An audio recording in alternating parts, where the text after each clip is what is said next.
সুন্দরবন ইলিশ উৎসবের দ্বিতীয় দিনের খাবার দাবার দুপুরবেলায় খাওয়া শেষ করে আমরা কিন্তু চলে এসেছিলাম লোকনাথ বাবার মন্দিরে।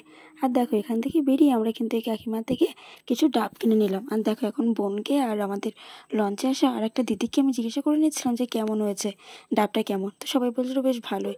যাই হোক, খাওয়া দাওয়া করে আমরা কিন্তু এখন চলে এসেছিলাম আমাদের লঞ্চে।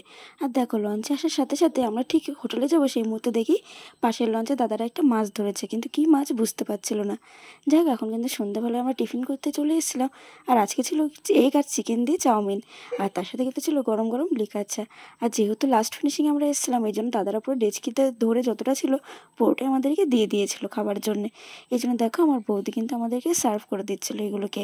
আর দেখো আমাদের চাউমিন খাওয়া শেষ করতে না করতেই আমার বাবা আর আমার তোজবাবু আমরা সকলে মিলে একটু নাচানাচি করে চলে এসেছিলাম কিন্তু আমাদের এখানে সাঁওতালি নৃত্য বা ঝুমুর নৃত্য যেটাকে বলে সেটাতে। প্রথমে কিন্তু মেয়েদের টিম উঠেছিল নাচ করতে। আর দেখো আমি আমার মা বাবাকেও কিন্তু টেনে টেনে নিয়ে এসেছিলাম, চলো এবার তোমরাও একটু নাচ করো।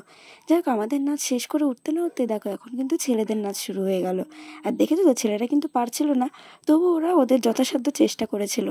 আর দেখো যেহেতু বাবা আর যেহেতু পিছনের দিকে ছিল, তো সবাইকে বলছিলাম যে বাবাকে নিয়ে নাচ করো। আর দেখো বাবাকে নিয়ে নাচ করতে করতে ওরা যখন আর অবশেষে পারছিল না ওই রকমভাবে সাঁওতালি নৃত্য করতে, তখন ওরা কিন্তু ওদের মতো নাচানাচি শুরু করে দিয়েছিল। আর তার মধ্যে দেখো আমার বড়দা, আমার বর, আমার বাবা, এরা সবাই, আর তার সাথে আমাদের টিমে কিছু ছেলেরাও ছিল, মানে দাদারা, ওদের টিমও নাচ করছিল। যাই হোক, নাচানাচি শেষ আমরা কিন্তু চলে এসেছিলাম এখন রাতের ডিনারে। রাতের ডিনারে আজকে ছিল ফ্রাইড রাইস আর চিলি চিকেন। আর বৌদি আর বম্মা যেহেতু খায় না চিকেন, এই জন্য ওদের ছিল ডিম। যাই হোক, আমরা খাওয়া দাওয়া সেরে নিয়েছি। আজকের ভিডিওটা হচ্ছে এইটুকুনি, দেখা হচ্ছে পরবর্তী ভিডিওতে। বাই।